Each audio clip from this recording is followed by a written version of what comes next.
அஞ்சிலே ஒன்று பெற்றான் அஞ்சிலே ஒன்றைத்தாவி அஞ்சிலே ஒன்றாராக ஆறுயிர்க்காக ஏகி அஞ்சிலே ஒன்று பெற்ற அணங்கை கண்டு அயலாரூரில் அஞ்சிலே ஒன்றை வைத்தான் அவனை மேலித்து காப்பான். எங்கள் வாழ்வும் எங்கள் வளமும் மங்காத தமிழென்று சங்கே முழங்கு.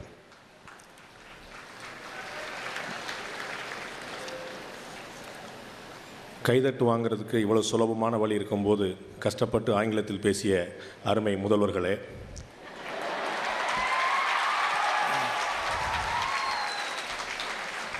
இந்த சூட்சுமத்தை புரிந்து கொண்டதனாலேயே ஈடியாக இருக்கக்கூடிய அருமை நண்பரே,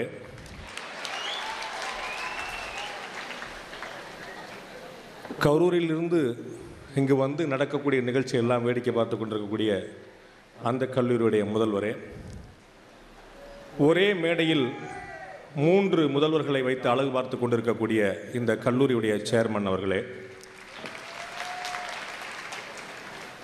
எல்லா வகுப்பறைகளிலும் மாணவர்களுக்கு முன்னால் நின்று கொண்டே இருந்து இன்று மேடையில் அமர்ந்து கொண்டிருக்கக்கூடிய பேராசிரியர் பெருந்தகைகளே,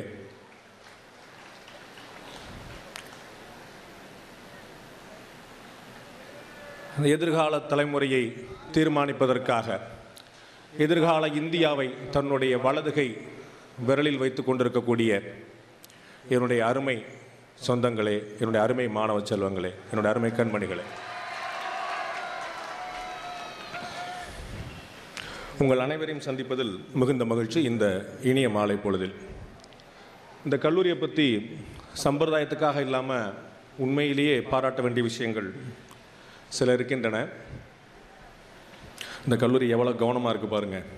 பேசிட்டு போகிற பாரு, நம்மளுடைய இது தெரியாமல் போயிடப்போகுது அப்படின்னு எந்த கல்லூரியில் பேசினா தெரியாமல் போயிடக்கூடாது, க்ளோஸ்அப்பில் அதை வைங்க அப்படின்னு சொல்லிட்டு அவ்வளோ ஒவ்வொரு விஷயத்துலையும் கவனமாக இருக்காங்க. எக்ஸிக்யூட்டிவ் டைரக்டர் சொன்னார், கொண்டாடுறதுக்கெல்லாம் காரணம் வேணும் இல்லையா, நீங்கள் நிறைய சாதனை பண்ணியிருக்கீங்கன்னு. நமக்கு கொண்டாடுறதுக்கெல்லாம் காரணம் வேணுமா என்ன, நம்ம நினச்சா கொண்டாட்டம் தான். காலா படம் வரப்போது கொண்டாட்டம், மெர்சல் வருது கொண்டாட்டம், விவேகம் வருது கொண்டாட்டம்.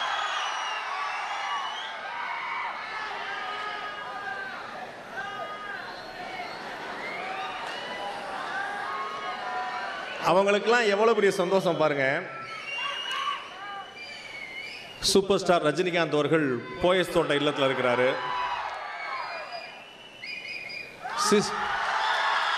நான் சொல்லவே இல்லைங்க, நான் ஒன்றும் சொல்லவே இல்லையே, முன்னாடியே சவுண்டை கொடுத்துருவோம் பிளான் பண்ணிட்டாங்க. நான் அது ஒரு முக்கியமான விஷயத்தை நோட் பண்ணேன். அந்த மூலையில் ஒரு 5 பசங்க முதல்ல இருந்து விசில் அடித்து பார்த்தாங்க, ஏதாவது ஒரு எந்துவா ஒரு மேட்ரு வரும், நம்முடைய உற்சாகத்தை காட்டலான்னு பார்த்தா பிரின்சிபல்ஸ் வந்து ஃபுல்லாக வாசிச்சு எல்லாத்தையும் வந்து இன்னும் இப்படி பண்ணியிருக்கோன்னு அவங்க சொன்னது பூரா உங்கள் சாதனையை சொன்னாங்க கூட தெரியாமல் உங்க சாதாரண உட்காந்தாங்க. இங்கே ஒரு 4 பிள்ளைங்க பார்த்தேன், செல்ஃபி எடுத்துகிட்டு இருந்துச்சு தெளிவாக.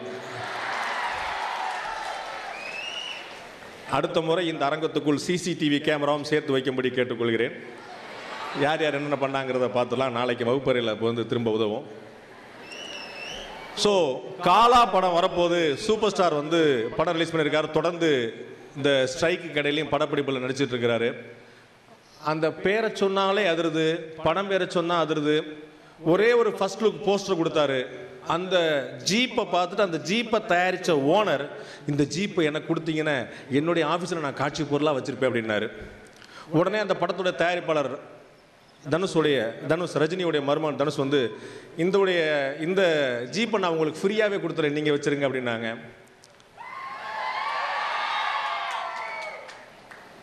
அந்த ஃபர்ஸ்ட் லுக் போஸ்டர் வந்ததும், அந்த ஜீப்பு கேட்டதும், ஜீப்பை கொடுக்குறேன்னு சொன்னதும் எல்லாமே நம்ம பணங்க, எல்லாமே நம்ம காசு, நம்ம டிக்கெட் வாங்கினது. தேட்டரில் போய் நீங்கள் கொடுக்குறீங்க, அவங்க அங்கங்கே மாற்றுறாங்க.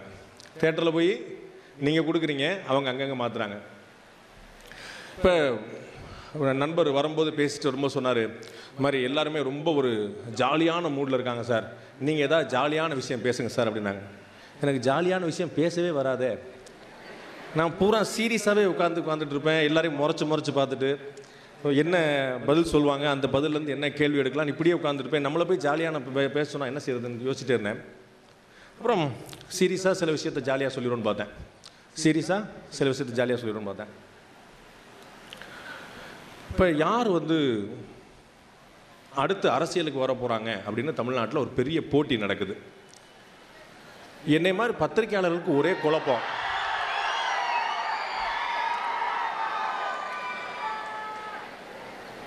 ரஜினி அரசியலுக்கு வந்துருவாரோ அப்படின்னு நினச்சிக்கிட்டே இருக்கோம். அவர் சிஸ்டம் சரியில்லை அப்படின்னு சொல்லிட்டார். சிஸ்டம் சரியில்லைன்னொடனே தமிழ்நாட்டில் இருக்கக்கூடிய அமைச்சர் பெருமக்கள் அத்தனை பேரும் நம்மளைத்தான் சொல்கிறாங்களோ நினச்சிட்டு அவங்க சண்டைக்கு வந்துட்டாங்க. நீ எப்படி சொல்லலாம்னு சொல்லிட்டு. அதற்கு பிறகு கமல்ஹாசன் வந்தார். முட்டையில் வரைக்கும் ஊழல் கண்டுபிடிக்க ஆரம்பிச்சிட்டார். அவர் பெரம்பலூர் பக்கத்தில் முட்டையில் ஊழல் அப்படின்னு சொல்ல ஆரம்பிச்சிட்டார். அவர் வந்துருவார் போல தெரியுது அடுத்து அப்படின்னு சொல்லிட்டு பேட்டியெல்லாம் கொடுக்க ஆரம்பிச்சிட்டார். நான் கடைசியில் வர சமீபத்தில் பேட்டி எடுத்த போது, கடந்த வாரம் பேட்டி எடுத்தேன். அது அந்த பேட்டி உங்களுக்கு தெரிஞ்சிருக்கும், தேசிய அளவில் நம்பர் 1 யூடியூப்பில் ட்ரெண்டிங்கான ஒரு பேட்டி. இது வரைக்கும் இந்தியாவில் முழுக்க சினிமா ட்ரெய்லர் தான் ட்ரெண்டாக இருக்குது. தேசிய அளவில் விவேகம்லாம் ட்ரெண்டாக இருக்குது, மெர்சல் ட்ரெண்டாக இருக்குது, தனுஷ் படம் ட்ரெண்டாக இருக்குது, எல்லாமே ட்ரெண்டாக இருக்குது. முதல் முறையாக தேசிய அளவில் ஒரு பேட்டி ட்ரெண்ட் ஆச்சு யூடியூப்பில். ஒரு 3 நாட்களில் 11 லட்சம் பேர் பார்த்துருக்காங்க 3 நாளில். ஒரு பெரிய வியப்பு தான். சரி, ரஜினிக்கு கமலுக்கு அரசியல் ஆர்வம் வந்திருக்கோ இல்லையோ, நம்ம மக்களுக்கு ரொம்ப அரசியல் ஆர்வம் வந்துருச்சு போல, என்ன சொல்கிறார் எல்லாருமே பார்க்க ஆரம்பிச்சிட்டாங்கன்னு. ஸோ ரஜினி வருவாரான்னு இந்த பக்கம் பார்க்குறோம், கமல் வருவாரா அந்த பக்கம் பார்க்குறோம். திடீர்னு விஷால் அரசியல் பேசிகிட்டு இருக்கிறார். அவர் விவசாயியுடைய டிராக்டரை பறிமுதல் பண்ணிட்டாங்க, நான் என் சொந்த காசில் அந்த லோன் அடைச்சிடறேன்ட்டார். ஆஹா, இந்த பக்கம் போட்டி கடுமையாயிருச்சுன்னு யோசிச்சுட்டு இருக்கிறோம். அந்த பக்கம் விஜய், நம்ம வல்லரசா அப்புறம் மாறிக்கலாம், முதல்ல நல்லரசா மாறணும் அப்படின்னு. ஆஹா, அடுத்த ஜென்ரேஷனும் களமிறங்கிருச்சு போல தெரியுது அப்படின்னா, சத்தம் காட்டாமல் தனுஷ் இறந்து போன விவசாயிகள் குடும்பத்துக்கு சொந்த நிதியிலிருந்து தலா 50,000 ரூபா கொடுக்குறாரு. ஆட்சி எங்கெங்கெல்லாம் நடக்குதுன்னே தெரியலையே. எல்லாரும் ஒரு பிளானோட செய்ய ஆரம்பிச்சிட்டாங்க அப்படின்னு தெரியுது. இவ்வளவு நடந்துட்டு இருக்கும்போது தலை அமைதியாக வேடிக்கை பார்க்குறார். ஏன்னா அவர் என்ன டயலாக் சொல்லியிருக்காரு, இப்போ நாமளா ஒத்துக்கிற வரைக்கும் யாரு எந்த இடத்துல எத்தனை தடவை எப்படி சொன்னாலும்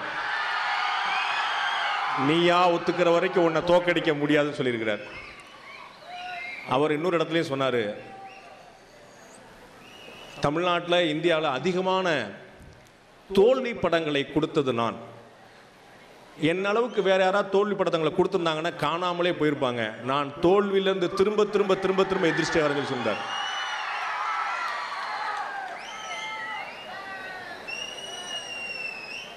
அதிலிருந்து நமக்கு ஒரு பாடம் இருக்குதா நினைக்கிறேன். அவருடைய படத்தில் என்ன இருக்குன்னு எனக்கு தெரியாது. பட் அந்த ஒரு இண்டிவிஜுவல் கேரக்டரில் நான் தனுஷ்லேருந்து ரஜினி வரைக்கும் எல்லாருடைய படத்தையும் தாண்டி எல்லாருக்கும் பின்னாடி இருக்கக்கூடிய அந்த நம்பிக்கையை, விடாமுயற்சியை, கடும் உழைப்பை நான் பார்க்குறேன். அது நமக்கு இருந்தால் நாமளும் ஒரு நாளில் அந்த மாதிரி உட்காரலாம். இன்றைக்கி நண்பர்களே, உங்கள் அத்தனை பேருக்குமே ஒரு சராசரியாக ஒரு 18லேருந்து 20, 21 வயசுக்குள்ளே இருக்கும். பெரிய டார்கெட்லாம் வேண்டாம், ரொம்ப சின்ன சுலபமான டார்கெட் ஒன்று இருக்குது. ஒரு 10 வருஷத்துக்குள்ள எதிர உட்கார்ந்துருக்கிற அஜித்தையும், விஜயையும், சூர்யாவையும், தனுஷையும், சிம்புவையும், ரஜினியும், கமலையும் சொன்னா விசில் அடிக்கிற நீங்க உங்களுடைய பேரை சொன்னா இன்னொருத்தன் விசில் அடிக்கிற மாதிரி வரணும்.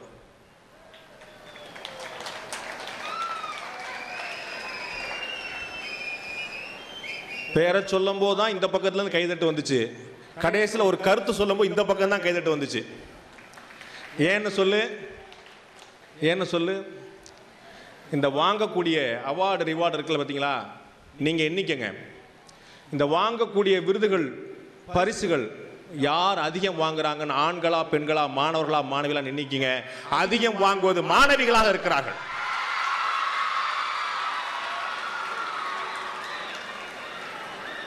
டென்த் ஸ்டாண்டர்ட் போ, கத்திக்கிட்டே இருக்க வேண்டியதான். நானும் பாதிக்கப்பட்ட லிஸ்ட்ல தான் பார்க்கிறேன். 10th ஸ்டாண்டர்ட் போ, டாப் 5ல ஃபர்ஸ்ட், செகண்ட், தேர்ட், ஃபோர்த் எல்லாம் வச்சிருக்காங்க. மொத்தமா ஒரு 15 பேர் இருந்தாங்கன்னா 2 பேர் நம்மால் இருக்கிறான்.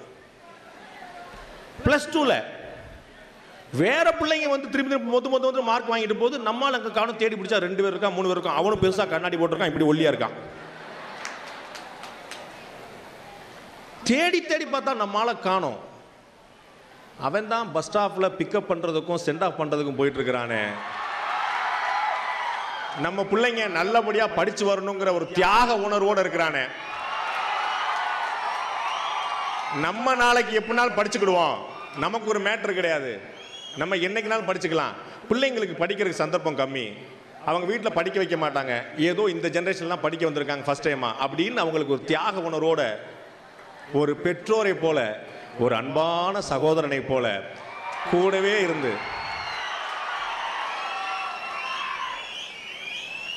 அன்பான சகோதரனை போலன்னு எக்ஸ்ட்ரா கத்துறான், மண்ணள்ளி போற்றாதல அப்படின்றான். சேர்மன் சொன்னார், இங்கே நல்ல ஃப்ரெண்ட்ஷிப்பை பெறணும் இந்த கல்லூரியில்னு. கல்லூரி காலத்தில் நிறைய பேர் ரிலேஷன்ஷிப்பே பெற்றுறான். அவனுடைய உறவுகள் யார் யார் இங்கேயே தீர்மானிச்சிடறான். ரொம்ப நிச்சயமா 3 விஷயம் நீங்க எதிர்கொள்ள வேண்டியிருக்கும் நண்பர்களே இந்த வயசுல, இந்த பீரியட்ல, இந்த படிக்கிற காலகட்டத்தில். 1, உங்க கையில எந்நேரம் இருக்கக்கூடிய சோசியல் மீடியா, உங்க கையில மொபைல்ல இந்த உலகம் வந்திருக்கு இல்லையா. சேர்மன் சொன்னாங்கல்ல, பாடம் நடத்தும் முறையை எப்படி மாறிக்கொண்டிருக்குது, வாழ்க்கை நடத்தும் முறையே மாறிக்கொண்டிருக்குது. லவ் யூ அப்படிங்கிறதையும் மொபைல்ல தான் அனுப்புறான், தலாக் அப்படிங்கிறதையும் மொபைல்ல தான் அனுப்புறான். 2மே மொபைல்ல முடிச்சிட்டான். ஒட்டுமொத்த படம், ஒட்டுமொத்த சினிமா, ஒட்டுமொத்த வாழ்க்கை, ஒட்டுமொத்த சாட்டிங், ஒட்டுமொத்த டேட்டிங் எல்லாமே மொபைலுக்குள்ள வந்துருச்சு. மொபைல் நமக்கு பயன்படக்கூடிய, சோசியல் மீடியா நமக்கு பயன்படக்கூடிய வரமாக இருந்தது, அதுவே நம்முடைய சாபமாகவும் மாறிக்கொண்டிருக்கிறது. எது உங்களுக்கு பயன்படுகிறதோ அது உங்களுடைய வெற்றிக்கான வழி, எதற்கு நீங்கள் பயன்படுகிறீர்களோ அது உங்களுடைய வீழ்ச்சிக்கான வழி. ஒரு வாரத்துக்கு ஒரு நாள், ஒரு மாசத்துக்கு தண்ணி அடிச்சவன் பிரச்சனை கிடையாது. அப்படி ஆரம்பிச்சு டெய்லி தண்ணி அடிக்கிறவன் தான் குடிமகன் அப்படின்னு சொல்லி சொல்றான். வேற வார்த்தை சொன்னா குடிகாரன்னு சொல்றான். வெளியில வர முடியல. எத்தனை டாஸ்மாக் கடையை 3 நாளும் சேல்ஸ் குறையல தெரியுமா? புள்ளி வரும். டாஸ்மாக் கடையை பாதி கடையை முடியாச்சு, 3000 கடையை முடியாச்சு. அரசாங்கத்தை எப்படியாவது லாபத்தில் ஓட்ட வைக்கணும் நம்முடைய குடிமகன்கள் தேடி தேடி குடிக்கிறார்கள். கடை லாஸ்ல ஓடவே இல்லை. தமிழ்நாடு அரசு நடத்தக்கூடிய நிறுவனங்கள்ல லாபத்தில் ஓடிக்கொண்டிருக்கக்கூடிய ஒரு நிறுவனம் டாஸ்மாக் மட்டுமே. அந்த அளவுக்கு அடிக்ஷனை கொண்டு போய் சேர்த்துறது. என்னுடைய அச்சம், இந்த மொபைலும் இந்த சோசியல் மீடியா, சமூக வலைத்தளங்கள், வாட்ஸ்அப் உட்பட அத்தனையுமே, சமூக வலைத்தளங்கள் அத்தனையுமே மிகப்பெரிய புதைகுழிக்குள் நம்மை தள்ளக்கூடிய அபாயம் கொண்டவை. அதுல இருந்து எப்படி வெளியே வர்றதுன்னு பார்த்துக்கோ. வெளி வந்தா பொழைச்ச, வெளி வரலன்னு 125 கோடி மக்கள் கொண்ட இந்த மானுட சமுத்திரத்தில் காணாமலே போயிடுவேன். இந்த மேடை, இந்த பெருமை, இந்த கௌரவம், இந்த கல்லூரி, இந்த அங்கீகாரம், இங்கேருந்து படிச்சு வெளியே வந்தேன் அப்படிங்கிற ஒரு எண்ணம், இது ஒரு பொது அடையாளம்.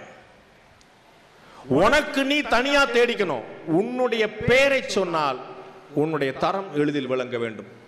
உன்னுடைய பெயரை சொன்னால் உன் உறவினர்கள், உன் நண்பர்கள், உன்னுடைய முன்னாள் காதலி, உன்னுடைய இன்னாள் மனைவி அத்தனை பேரும் பெருமைப்படணும். நைஸா பிட்ட போட்டு பார்த்தேன், புரியுதா அப்படின்னு. கொஞ்சம் அப்படியே புரிஞ்ச மாதிரி இருக்கு, புரியாத மாதிரி இருக்குன்னு யோசிக்கிறான். அது என்ன முன்னாள் காதலின்ட்டார், இன்னாள் மனைவின்ட்டார் அப்படின்னு 2 வேற வேறையா வச்சிருப்பாங்கன்னு முடிவு பண்ணிட்டாங்க ஒருத்தர். என்னை மாதிரி ரொம்ப அரிதான சிலருக்கு காதலியே மனைவியாக வந்துட்டாங்க.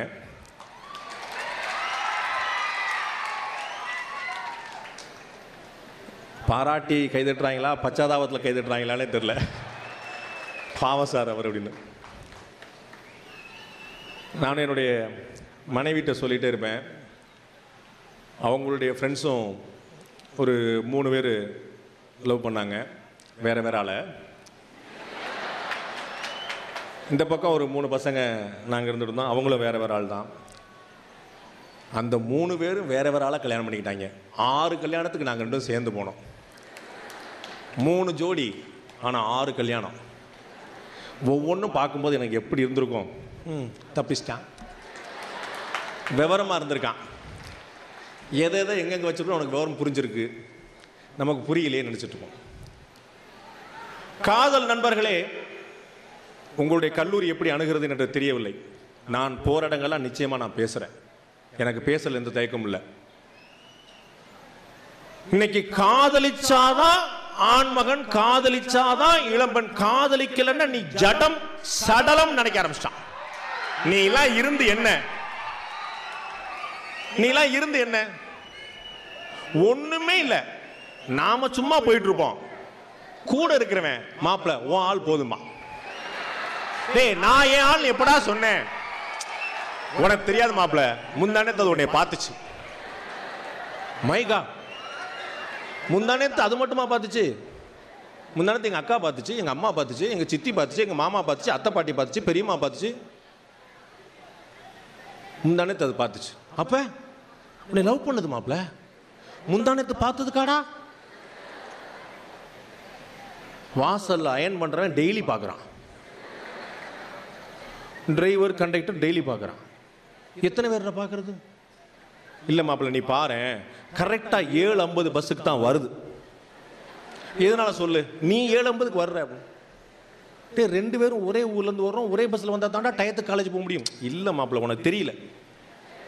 ஒரு நாள் தெரியாமல் நம்ம பச்சை சட்டை போட்டிருப்போம், அந்த புள்ளியும் பச்சையில் சுடிதார் போட்டிருக்கோம். இதுக்காகவே நம்ம இந்த பக்கம் சைடில் கத்திட்டு இருக்கான் பாரு, 3 சட்டை போட்டு வர்றான். அது எந்த சட்டை போட்டிருந்தாலும் அதே கலர் நம்ம மாற்றிடுவோன்னு ரெடி ஆகிட்டு வர்றான். இவன் ஒரு சட்டையை போட்டு வர்றான், அங்கே சுடிதார் டாப்ஸ் மாறிடுச்சுன்னா இவன் மாற்றிடுறான் கலரை. எப்படி இருந்தாலும் ரெடி டு பேக் மாதிரி 3 வந்து பாடத்திட்டத்தோடு சேர்ந்து துணிகளையும் சட்டையும் கையிலே வச்சிருக்கிறான். பெரிய குதூகலம் நண்பர்களே காதல், பெரிய மகிழ்ச்சி, பெரிய பிளஷர். அதெல்லாம் அனுபவிச்சு பார்த்து தெரியும்.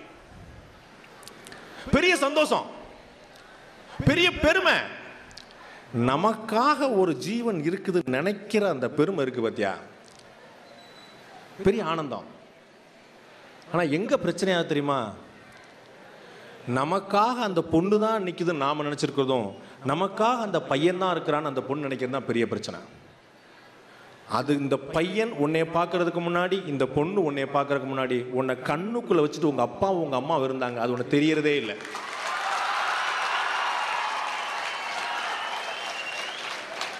உள்ள அட்ரினலின் சுரந்து வயிற்றுக்கும் தொண்டைக்கும் உருவம் இல்லாத ஒரு உருவம் உருளுதடின்னு சொல்லிட்டு அப்படியே நம்ம உருகுறோம் பாருங்க. ஏ அப்பா அப்படி அப்படி அந்த பிள்ளைய பார்த்தா அது என்ன மாப்பிள்ள, அது என்ன தெரியல எனக்கு, அப்படி அது அப்படி தானா தானா அப்படின்னு.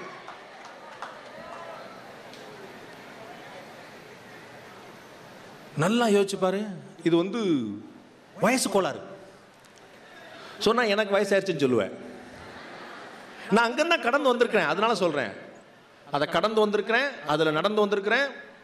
காதலித்து காதலித்த பெண்ணையே திருமணம் செய்து கொண்டிருக்கிறேன் என்ற உரிமையில் நான் பேசுகிறேன்.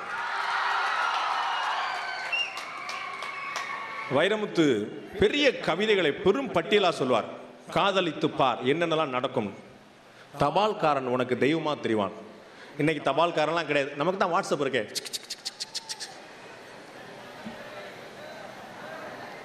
ரெண்டாவது நிமிஷம் மெசேஜ், அதுக்கப்புறம் என்ன நம்மளால் அதை எப்படி நம்ம சொல்லிட்டு இருக்கக்கூடாது. இது ரொம்ப முக்கியமான விஷயம்தான். ரொம்ப கவனமாக கடந்து போக வேண்டிய காலம். காதல் வரும், வராவிட்டாலும் கூட இருக்கக்கூடிய தோழி என்கிற பெயரில் இருக்கக்கூடிய துரோகி, தோழன் என்ற பெயரில் இருக்கக்கூடிய துரோகி. இல்ல மாப்பிள்ள நீ பார்த்துக்கோ, அதுதான் பார்த்துக்கோ அப்படின்னு சொல்லுவான். நம்ம பிள்ளைங்களுக்கு அதே மாதிரி தான். இல்லடி நான் பார்த்தேன்டி, அவன் உன்னை தான் முறைச்சு முறைச்சு பார்த்துக்கிட்டே இருக்கிறான். பாரு உனக்காக படிக்கட்டில் தொங்குறான் பாவம். ஏன் படிக்கட்டில் தொங்கு, ஃபேன்ல தொங்கு. அப்பா அம்மா போய் பக்கத்து கடையில் ரேஷன் கார்டில் போய் வாங்கிட்டு வாடான்னு சொல்லி சொன்னா கசக்கும். எனக்கு எவ்வளவு படிக்க வேண்டியது தெரியுமான்றான். இந்த புள்ள டியூஷன் கிளாஸ் போனா, ஸ்பெஷல் கிளாஸ் போனா, கோச்சிங் கிளாஸ் போனா, எக்ஸ்ட்ரா கிளாஸ் போனா வாசல்லையே உட்கார்ந்துருக்கிறான். ஒரு கிளாஸ் தண்ணி குடிக்காம உட்கார்ந்துருக்கிறான். அவ்வளவு சின்சியாரிட்டி. இது கடந்து போக வேண்டிய விஷயம், மாற்று கருத்து இல்லை. நீங்கள் கவனமாக வைத்திருக்க வேண்டியது, இப்ப கல்லூரிக்கு நாம படிக்க வந்திருக்கிறோமா, காதலிக்க வந்திருக்கிறோமா? டியூவல் கோர்ஸ் மாதிரி ரெண்டு சேர்ந்தே செய்யுமா சார் யோசிக்கிறேன். கட்டாயம் செய்யலாம். உங்க சேர்மனும் பிரின்சிபாலும் ஏன்டா இவனை கூட்டம் தெரியாம அல்லாட போறாங்க அப்புறம். ஆனா பாரு, கல்லூரியை முடிச்சுட்டு நீ வெளியே வரும்போது ஒரு கைதேர்ந்த மாணவனாக வரப்போறியா, ஒரு கைதேர்ந்த மாணவியா வரப்போறியா, யாரோ ஒருத்தனுக்கு காதலனா காதலியா மட்டுமே இருக்க போறியான்னு பாத்துக்கோ. இந்த ஒட்டுமொத்த கல்லூரி உனக்காக எழுந்து நின்று என்றைக்கு கைதட்டுகிறதோ அன்றைக்கு நீ ஆகச்சிறந்த மாணவன் மாணவி. என்னைக்கு உன்னுடைய பெத்த அப்பாவும் அம்மாவும் என் பிள்ளைங்க இன்ஜினியரிங்ல ஃபர்ஸ்ட் வாங்கியிருக்கான், மெடல் வாங்கியிருக்கான், என்னென்னமோ பேசுறான், புரியாத பாசெல்லாம் பேசிருக்கான், அவ்வளவு மெடல் வாங்கியிருக்கான் அப்படின்னு பெருமையா பெத்த வயிறு என்னை குளிர்தோ அன்னைக்கு நீ சிறந்த மாணவன். அப்படி ஒரு அவார்டை வாங்கிட்டு, மெடலை வாங்கிட்டு, கப்பை வாங்கிட்டு அன்னைக்கு போய் சொல்லு, அம்மா நான் ஒரு பொண்ணை லவ் பண்றேன். அன்னைக்கு போய் சொல்லு, அப்பா நீங்க எனக்கு எப்படி ஒரு மாப்பிள்ளை பாப்பீங்க, நான் ஒரு மாப்பிள்ளை ஏற்கனவே பார்த்து வச்சிருக்கிறேன். அன்னைக்கு சொல்லு. நீ எந்த நண்பர்களே, நான் உங்களுக்கு உதவி செய்கிறேன், ஐ அம் ஹெல்பிங் யூ, நான் உனக்கு ஐடியா கொடுத்துட்டு இருக்கிறேன். நீ ஆகச்சிறந்த மாணவனாக, தரமான மாணவ மாணவியாக, கையில ஒரு வேலையோட, கையில ஒரு தொழிலோட. நான் எப்பயுமே சொல்லுவேன் கல்லூரிகள்ல, இங்கே பிளேஸ்மெண்ட் செல்லுடைய தலைவர் கூட சொல்லும்போது சொன்னார், நாங்கள் வந்து இவ்வளவு நிறைய மாணவர்களை ஆண்டாண்டுக்கு நாங்கள் அனுப்பிட்டு இருக்கோன்னு. என்னுடைய தனிப்பட்ட பார்வை, உனக்கு வந்து கேம்பஸ் இன்டர்வியூலயே செலக்ஷன் கிடைச்சதா சந்தோஷப்படு, கிடைக்கலையா ரொம்ப சந்தோஷப்படு. கிடைச்சா நீ ஒருத்தட்ட வேலை பார்க்க போற, கிடைக்காட்டா ஓன்ட்ட 100 பேர் வேலை பார்க்க போறான். கைதட்டுறதுக்காக இல்ல தம்பி, கைதட்டுறதுக்காக இல்ல, கொஞ்சம் உள்வாங்கு, கொஞ்சம் ரிசீவ் பண்ணு, கொஞ்சம் உள்ளெடு. பெண் பிள்ளைகளுக்கு ரொம்ப கஷ்டம். இன்னைக்கு எல்லா இடங்களையும் எப்படி நான் முதல்லயே சொன்னேனோ, விருது வாங்கக்கூடியவங்கள அதிகமான மாணவிகள் இருக்கிறார்கள் மாணவர்களை விட. அதே போல வேலை பெறுபவர்களிலும் மாணவர்களை விட மாணவிகள் அதிகம் இருக்கிறார்கள். கேம்பஸ் இன்டர்வியூல செலக்ட் ஆறவர்களையும் பெண் பிள்ளைகள் அதிகம் இருக்கிறாங்க. எங்களுடைய பெருங்குடியில, எங்களுடைய ஊர் பேர் தான் பெருங்குடி, வேற ஒன்றும் இல்லை. எங்க சென்னையில் இருக்கக்கூடிய பெருங்குடி பகுதியில் எங்களுடைய கேம்பஸ்ல ஃபோர்டுல இருந்து பல எம்என்சிஸ் இருக்கிறாங்க. தமிழ்நாடு மட்டும் இல்லாம தென்னிந்தியாவுடைய அத்தனை பகுதியில் இருந்திருப்பாங்க. பிரேக்குக்கு வெளியே வந்தாங்கன்னா 100 பசங்க வருவாங்க, 400 பிள்ளைங்க வந்திருக்காங்க.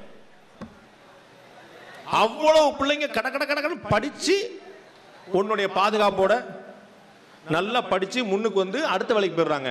நம்மால் வேடிக்கை பார்த்துட்டே இருக்கான்.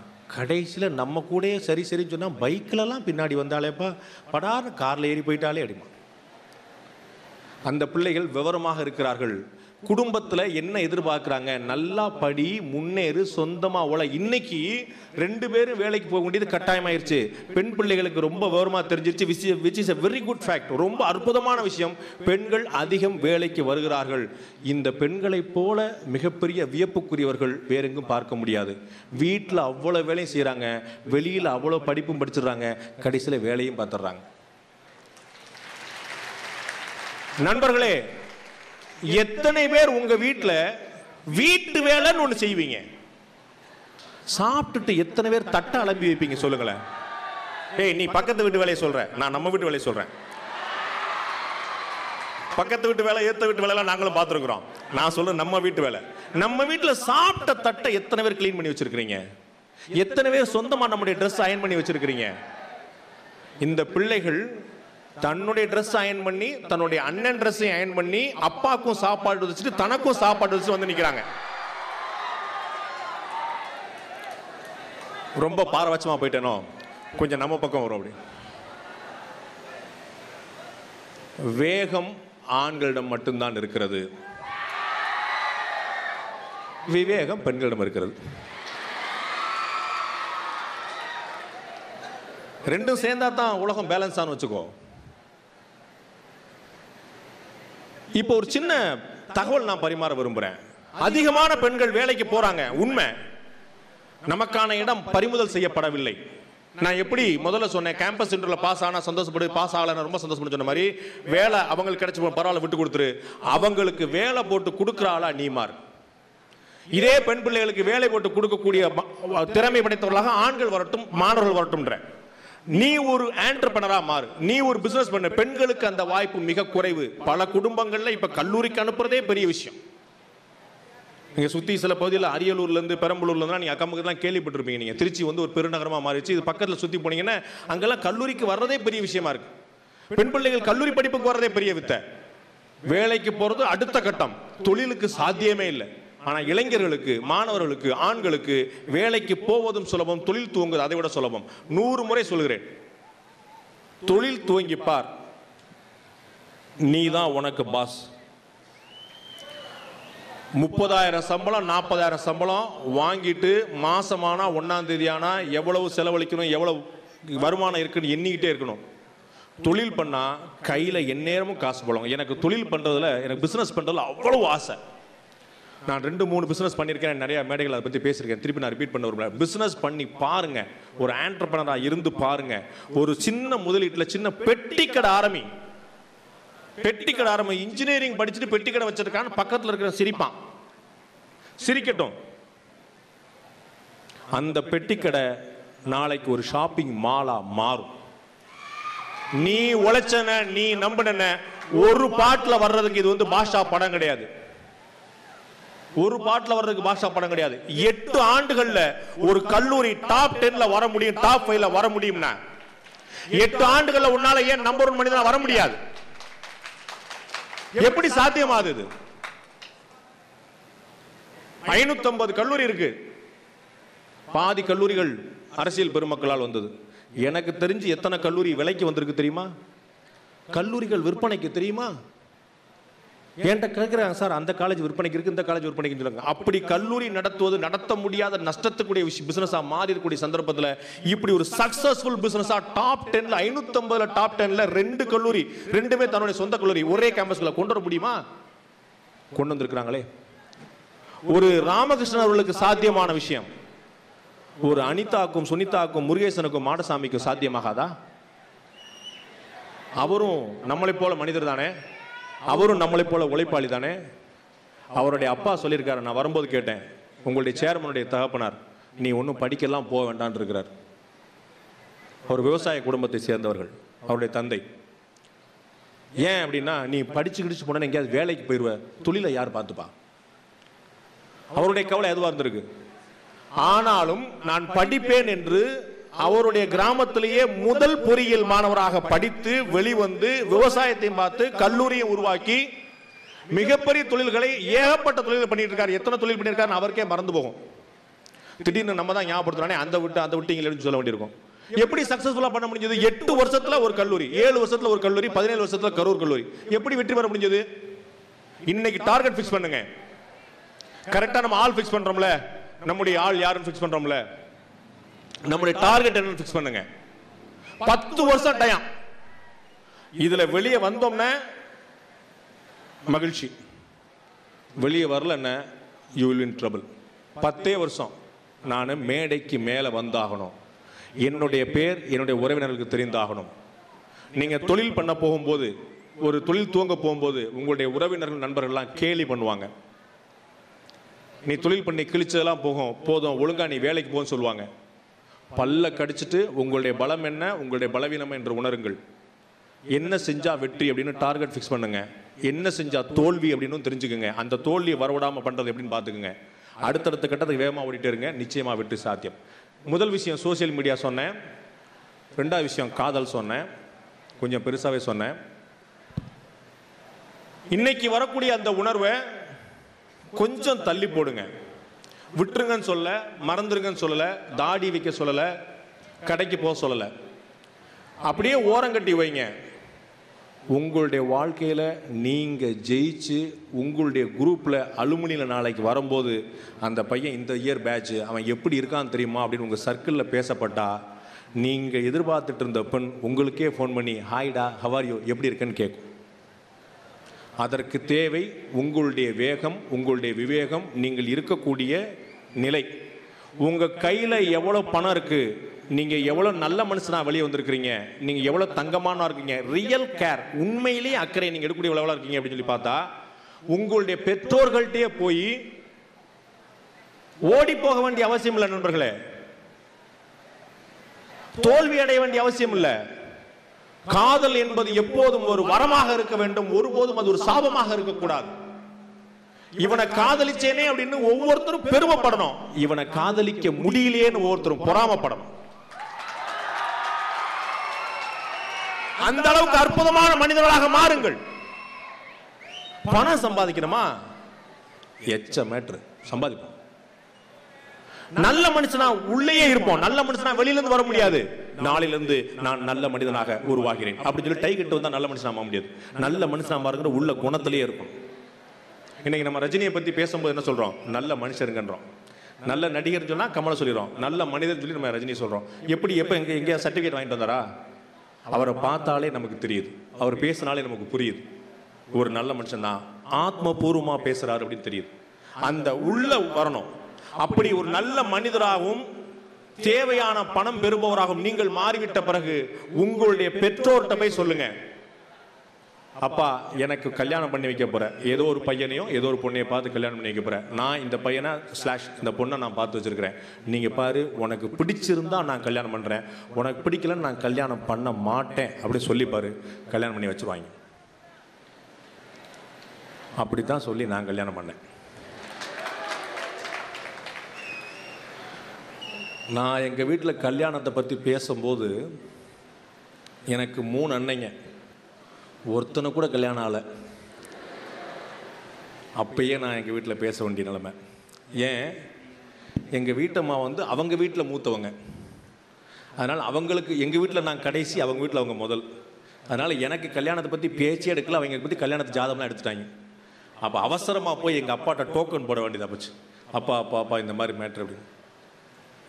அப்போ எங்கள் அப்பா இதான் சொன்னாங்க, நீ உன் வாழ்க்கைப்பா நீ பார்த்துக்கோ, நீ படி, முன்னேறு, ஒழுங்காரு, நல்லபடியாக இருந்தானே சந்தோஷம் தான் அப்படின்னாங்க. இன்றைக்கி இறைவன் கருணையில் குறைவில்லாமல் சந்தோஷமாக இருக்கிற 2 பிள்ளைகள் இங்கே இருக்கிறவங்க முன்னாடி, அதே மனைவி, அதே காதலி, அப்படியே ஓடிட்டுருக்கு வண்டி. அவங்களுக்கு ஒரு பெருமை இப்போ இருக்குது பாருங்க. நான் சொன்னேன் பாருங்க, ஒரு 6 கல்யாணத்துக்கு போனேன், 3 ஜோடி. அவங்க இவங்கள்ட்ட பேசும்போதெல்லாம் ஒரு சின்ன ஏக்கத்தோடு பேசுகிறாங்க, உனக்கு நல்ல விதமாக அமைஞ்சிருக்கு அப்படின்னு. அந்த பொறாமையை ஏற்படுத்துறது தான் உங்களுடைய வெற்றி.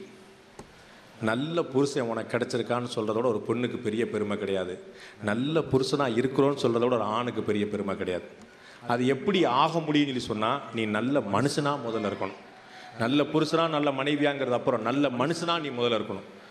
அந்த தகுதியை வரவேற்றுக் கொண்டால், அந்த தகுதி ஏற்றுக்கொண்டால், காதலை இந்த உலகம் ஏற்கும், உன் பெற்றோர்கள் ஏற்பார்கள். கையில் 1 லட்சம் ரூபா மாச சம்பளத்தோடு போய் நில்லு. கையில் 1 லட்சம் ரூபா மாசம் சம்பளம் வர்ற மாதிரி, வருமானம் வர்ற மாதிரி ஒரு தொழிலோட போய் நில்லு.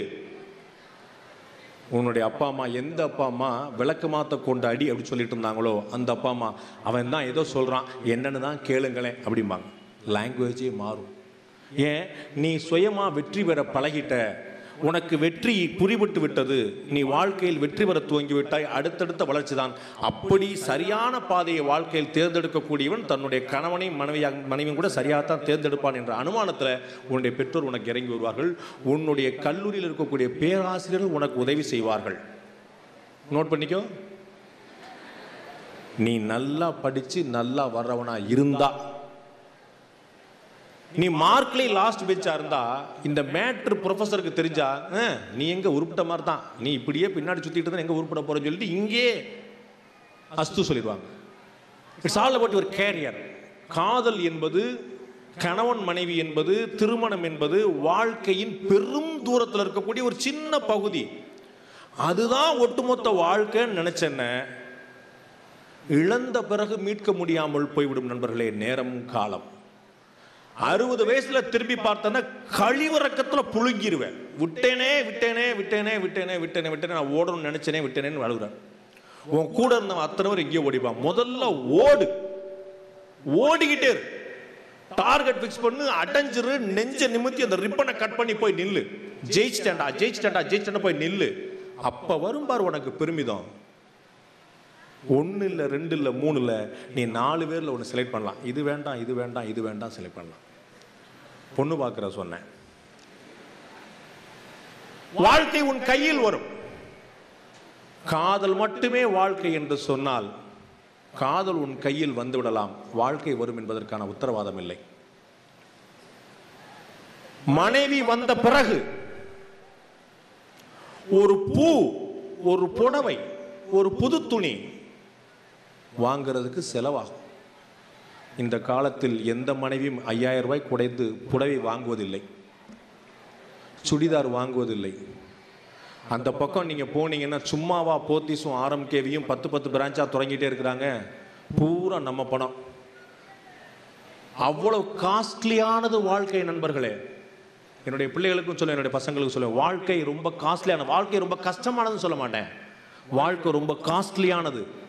நிறைய பணம் தேவைப்படுது. வரும் வழியில் ஒரு அரசியல் பிரமுகரை சந்தித்தேன், ஒரு அரசியல் கட்சியுடைய தலைவர். இப்போ சாயந்தரம் இன்னைக்கு அவர் சொன்னார், என்ன செய்ய சொல்றீங்க பாண்டே, இன்னைக்கு பாலிடிக்ஸ் ரொம்ப காஸ்ட் ஆயிடுச்சு. நான் நேர்மை சொல்லிட்டு இருந்தா பார்க்குறான், அப்படியே கூண்டு நேர்மை அரசியல் நீங்க அப்படின்னு பார்க்குறான். அரசியல் பணம் வந்து விட்டது சொல்லிக்கிட்டே பணம் வாங்குறோம். அதை பத்தின கூச்சம் இல்லை, தயக்கம் இல்லை. ஆர்கேனர்ல ஒரு கட்சி 4000 கொடுத்துச்சான், ஒரு கட்சி 2000 கொடுத்துச்சான், ஒரு கட்சி 1000 கொடுத்துச்சான். எல்லா தொகுதிக்காரனும் நம்ம தொகுதியில் ஒரு இடைத்தேர்தல் வந்தா நல்லா இருக்கும்னு நினைக்க ஆரம்பிச்சிட்டான். அப்படி அரசியல் வந்து ஒரு கரப்ஷனுக்குரிய விஷயமா மாறிடுச்சு. வாழ்க்கை அதே போல காஸ்ட்லியான விஷயமா மாறி. நீங்கள் தடுக்கி விழுந்தால் காசு, மருத்துவ சிகிச்சைக்கு காசு, படிப்புக்கு காசு, உன்னுடைய ஒவ்வொரு அபிலாஷைக்கும் காசு. ஓசியில போய் நீ வந்து காவிரி மேம்பாலத்தில் நின்றுக்கிட்டு ஓசியில காத்து தான் வாங்க முடியும். ஓசியில வேற எதுவுமே கிடைக்காது, எல்லாமே காஸ்ட் ஆயிடுச்சு. அந்த பணம் சம்பாதிப்பது மிக முக்கியம், அதை நேர்மையாக சம்பாதிப்பது அதை விட முக்கியம். மூன்றாவது சின்ன விஷயம் நண்பர்களே, ஆங்கிலம். முதல்வர் பெருமக்கள் ஆங்கிலத்தில் பேசின போது நம்ம அப்படியே அமைதியாக கூர்ந்து பார்த்துட்டே இருந்தோம். ஏதோ படித்தவங்க ஏதோ பேசுகிறாங்க, நம்ம கேட்போம் அப்படின்னு சொல்லி. ஈடி தெளிவாக புரிஞ்சுட்டு தமிழில் வந்தார். புரியுறதுல ஒரு சின்ன கஷ்டம் இருக்குது. இங்கிலீஷ் என்னதான் பார்த்தாலும் தாய்மொழி மாதிரி வருமா, தமிழ் மொழி மாதிரி வருமா, என்னுடைய தாய்மொழி சார் அப்படின்னு சொல்லி சொன்னால் எனக்கு அப்படி மெய் சிலிர்க்குதுன்னு சொல்லி சொல்லுவோம். இங்கிலீஷ் என்னதான் இருந்தாலும் வெள்ளைக்காரன் பாஸ் தான் சார், நம்மளை ஆண்டவன் பாஸ் சார், நமக்கு வேணுமா சார். சேர்மன் ரொம்ப முக்கியமான விஷயத்தை சொன்னார். ஆங்கிலம் மட்டும் இல்லை, ஜாப்பனீஸ் கற்றுக்கங்க, ஹிந்தியும் கற்றுக்கங்க அப்படின்னு. அதே நான் சொல்லியிருந்தா பாலிடிக்ஸ் ஆக்கியிருப்பாங்க. நல்ல வேளை சேர்மன் சொன்னார், அதனால் அவரை மேற்கோள் காட்டி நான் சொல்லிட்டு போயிட்டேன். எத்தனை மொழிகள் கற்றுக்கொள்கிறீர்களோ அத்தனை நல்லது. ஆங்கிலம் பெரிய வித்தை அல்ல. இங்கிலீஷ் பேசுறது பெரிய கஷ்டமான விஷயம் இல்லை, சாதாரணமான மொக்க விஷயம். ஒரே பிரச்சனை என்ன தெரியுமா, கூச்சம். 2 வார்த்தை இங்கிலீஷில் இன்னையிலேருந்து பேசுறதுன்னு கிளம்புனா நம்ம பெஸ்ட் ஃப்ரெண்டு மாப்பிள்ள நமக்கு தான் வரமாட்டுதே, அது எதுக்கு அப்படின்ட்டு. அதே மீறி பேசினா அது ஏன்டா அந்த பிள்ளைய பார்த்த உடனே உனக்கு இங்கிலீஷில் பேச்சு வருதுன்னு கேட்குறான். நம்மளை முன்னேறவே விட மாட்டாங்க. பிள்ளைங்களுக்கு பாருங்க, நம்மளை பார்த்தா இங்கிலீஷ் தன்னால வருது. அது வரைக்கும் தமிழ்லே பேசிட்டு இருப்பாங்க, நம்ம இந்த பக்கம் கிராஸ் பண்ணோன்னா இங்கிலீஷில் பேச ஆரம்பிச்சிருவாங்க. அது சரியான இங்கிலீஷா தப்பான இங்கிலீஷா கூட நம்மளால் புரிஞ்சுக்க முடியல. ஏதோ இங்கிலீஷில் பேசுறா, என்ன பேசுறானே புரியல நினைச்சிட்டு. ஆங்கிலம் ஒரு பெரிய வித்தை இல்லை நண்பர்களே, ஒரு மொழி, ஒரு சாதாரண விஷயம்.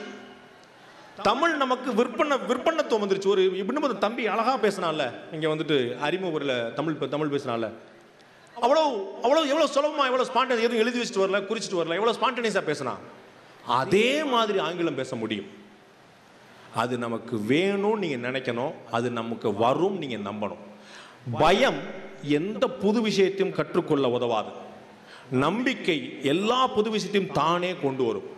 ஆங்கிலம் எனக்கு தேவை, என்னுடைய கண்ணாடி நினைங்கள். தாய்மொழி கண் போன்றது, தாய்மொழி கண் போன்றது, ஆங்கிலம் கண்ணாடி போன்றது. இன்னும் பார்வையை கூர்மையாக்கும், அவ்வளவுதான். ஆங்கிலம் இருந்தால் தான் வாழ்க்கைன்னு சொல்ல, ஆங்கிலம் இருந்தால் வசதி, சுலபம், ஈஸி. அதை கத்துக்கிற பெரிய விஷயம் இல்லை. கொஞ்சம் கொஞ்சமா சின்னதா பேசி பாருங்க. ஒரு நாளைக்கு ஒரே ஒரு ஆங்கில பேப்பர் படிங்க, ஒரே ஒரு இங்கிலீஷ் பேப்பர், எந்த பேப்பரும் படிங்க.